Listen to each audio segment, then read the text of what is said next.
Hello, അപ്പോൾ good morning. ഞാൻ നിങ്ങളൊരു സുഖം കാണിച്ചു തരാം കേട്ടോ. ഇതിപ്പോൾ നമ്മൾ നിൽക്കുന്നത് നമ്മുടെ ഊട്ടിയിലോ കൊടൈക്കനാലിലോ ഒന്നും അല്ലേ.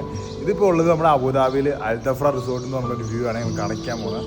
അപ്പോൾ കണ്ടു നോക്കണം രാവിലെ എങ്ങനെയാണ് നമ്മുടെ ഹോട്ടലിൻ്റെ വ്യൂ എന്ന്.